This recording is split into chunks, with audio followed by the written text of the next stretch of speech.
Bismillahirrahmanirrahim. Assalamualaikum warahmatullahi wabarakatuh. Apa kabarnya anak-anak hari ini? Semoga kalian semua tetap dalam lindungan Allah Subhanahu wa taala dan selalu diberikan kesehatan. Bagaimana puasanya hari ini? Semoga tetap semangat ya dan selalu semangat baik belajarnya dan juga puasanya. Alhamdulillah pembelajaran hari ini kita sudah memasuki tema 2H, subtema 2, menjaga keselamatan di rumah. Pembelajaran yang pertama. Sebelum kita mulai pembelajaran, mari kita bersama-sama membaca basmalah terlebih dahulu. Bismillahirrahmanirrahim. Silakan dibuka buku tematiknya halaman 47. Setelah selesai memasak, ibu itu meletakkan benda pada tempatnya. Meletakkan benda pada tempatnya termasuk menjaga keselamatan dari bahaya yang mungkin nantinya terjadi. Kamu pun harus merapikan benda-benda yang ada di kamarmu.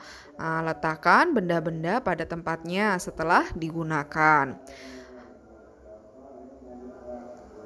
Kita mudah jika ingin menggunakannya kembali. Bagaimana jika benda-benda di kamarmu berantakan? Seperti yang ada di gambar ya, yang ada di gambar silakan diamati. Nantinya jika kalian tidak merapihkan barang yang sudah kalian gunakan, nantinya juga bisa membahayakan diri sendiri. Kira-kira apa yang dapat ditimbulkan bila kita tidak merapikan kamar? Silakan dijawab di kotak yang ada di situ ya, yang ada di halaman 47. Silakan dijawab kira-kira apa yang dapat ditimbulkan bila tidak merapikan kamar, nantinya bakal seperti apa? Nantinya akan terjadi seperti apa?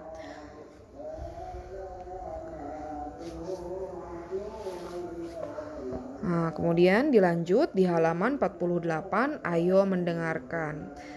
Benda-benda itu yang tidak dapat dirapihkan pada tempatnya dapat mengancam keselamatan. Kamu dapat terjatuh, tersandung, atau terluka oleh benda yang diletakkan tidak pada tempatnya. Benda tersebut juga susah ditemukan jika ingin digunakan, seperti dalam cerita berikut ya. Kak Lilo, kakaknya Yoga itu mencari kartu pelajar yang hilang. Kemudian karena Kak Lilo ini orangnya malas untuk merapikan kamarnya sendiri, akibatnya dokumen pribadinya bisa hilang. Kemudian Yoga itu ingat dengan pesan ibu bahwa dokumen penting harus dijaga. Ibu juga menjaga dokumen keluarga seperti kartu keluarga, sertifikat tanah, dan buku nikah di tempat yang aman dengan rapi. Makanya kalau kalian punya sesuatu benda yang berharga, baik itu mainan atau benda-benda yang menurut kalian penting, jika misalnya nanti kalian menggunakan mainan, nanti mainannya kalian rapikan lagi pada tempat yang sudah seharusnya ditempatkan. Jangan dibiarkan berantakan, nantinya bisa membuat kita mengancam keselamatan ya. Baik, dilanjut lagi di halaman 49. Kini aku tahu. Kartu pelajar adalah contoh dokumen pribadi anak. Kartu pelajar dan kartu tanda penduduk berguna sebagai identitas atau data anak di sekolah. Inilah contoh kartu pelajar. Seperti ini ya, Nak ya. Contoh kartu pelajar. Di situ ada di contohnya SD Nusantara. Kartu pelajar, nomor induknya misalnya. Nomor induknya itu ada nomor induknya berapa. Kemudian namanya. Nama lengkapnya siapa. Kemudian di situ kelasnya kelas berapa. Seperti itu ya, berlaku misalkan berlakunya sampai tahun berapa. Kalau di dalam kartu identitas pelajar itu di situ yang tertera itu ada nomor induk, kemudian namanya, dan juga ke kelasnya. Kemudian kita lanjut lagi dibuka di halaman 50. Ayo berkreasi. Nah, setelah menemukan kartu pelajar, Kak Lilo merapikan buku-buku ke tempatnya. Lantai kamar dibersihkan dengan sapu. Kegiatan merapikan buku dan menyapu dapat menjadi ide gerakan tari. Nah, kamu pernah belajar gerakan tari menirukan orang menyapu? Nah, sekarang cobalah kamu pelajari gerakan tari meniru orang yang merapikan buku ya. Nah, perhatikan dan ikuti gerakan tari berikut. Nah, gerakan ini dilakukan dengan posisi duduk. Nah, kemudian kedua kaki dilipat ke dalam. Nah, kedua pergelangan tangan digerakkan naik turun seperti orang yang merapikan tumpukan buku. Kemudian kedua tangan diulurkan ke depan. Nah, serong ke kanan dengan telapak tangan dibuka ke depan seperti orang meletakkan buku. Nah, ulangi gerakan kedua. Pergelangan tangan digerakkan naik turun, kemudian kedua tangan diulurkan ke depan, serong ke kiri. Nah, seperti itu ya gerakannya. Kemudian dilanjut lagi. Di sampingnya di halaman 51, kini aku tahu.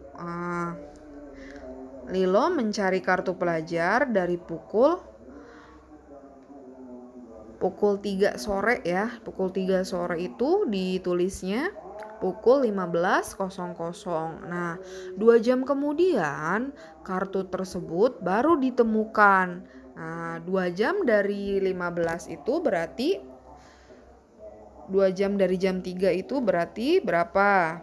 Berarti tinggal ditambahkan saja. Berarti 15, 16, 17, yaitu 17.00.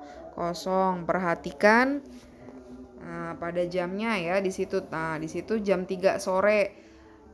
Jam 3 sore. Nah, jika yang ditemukannya 2 jam kemudian, nah berarti ditambahkan 2 jam. Dari 3 ditambahkan 2 jam jadi berapa jam? Berarti mulai dari 4 ya. 4, 5. Berarti di angka 5.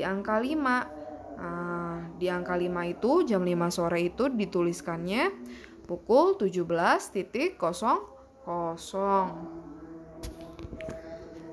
Jarum jam membutuhkan waktu 1 jam untuk bergerak dari satu angka ke angka berikutnya. Nah, jarum jam bergerak bila jarum menit bergerak selama 60 menit. Nah, dalam 60 menit, jarum menit bergerak dari angka 12 hingga kembali ke angka 12. Nah, seperti yang pada digambar ya.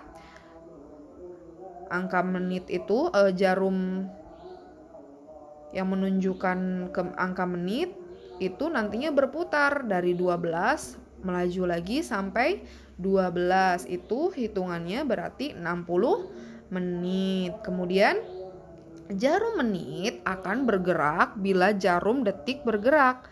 Nah, jarum menit bergerak bila jarum detik bergerak selama 60 detik. Nah, dalam 60 detik jarum detik bergerak dari angka 12 hingga kembali ke 12. Nah, jarum detik. Kalau jarum detik itu biasanya kalau di jam itu yang warna merah. Nah, itu jarum detik itu gerakannya lebih cepat daripada yang menit. Jadi cepat langsung 1, 2 ya, langsung gerakannya lebih cepat ya daripada yang menit.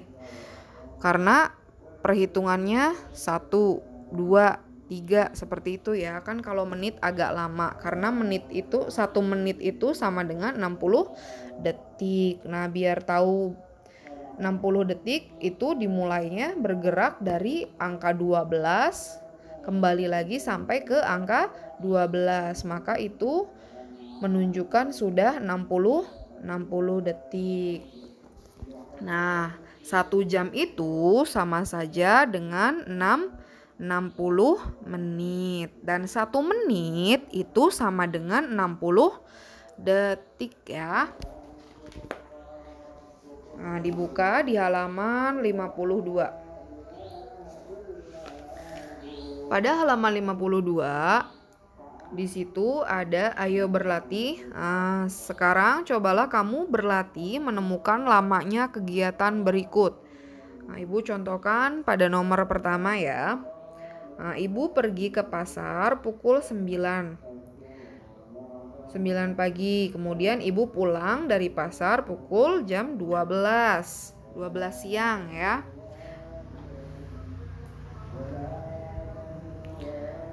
Nah, berarti dihitung dari jam 9 itu ke 12 itu berapa jam? Dihitung, itu berarti jarum jamnya yang pendek ya kalau untuk jam.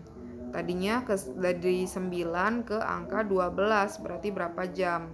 10, 11, 2, 10, 11, 2, 12. Nah, berarti 3 jam ya. Nah, kemudian 3 jam ini sama dengan berapa menit? Nah, berarti 60 ya. Kan 1 jam itu 60 menit ya. Nah, kita karena yang ditanyakannya itu menit, maka 60-nya itu ditambahkan sampai 3 kali. 60 menit ditambah 60 menit ditambah 60 menit sama dengan 180 menit. Nah, seperti itu ya Nak ya. Dilanjutkan dari nomor 2, 3, 4, dan juga 5.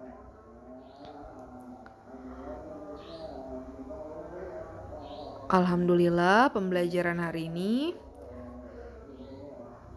telah selesai. Untuk tugasnya Ibu ingatkan lagi pada halaman 47 ayo mengamati. Kemudian yang kedua halaman 52 ayo berlatih. Sebelum kita menutup pembelajaran hari ini, mari kita bersama-sama mengucap hamdalah terlebih dahulu. Alhamdulillahirrabbilalamin. Cukup sekian dari Ibu, kurang dan lebihnya Ibu mohon maaf. Semoga bermanfaat. Wassalamualaikum warahmatullahi wabarakatuh.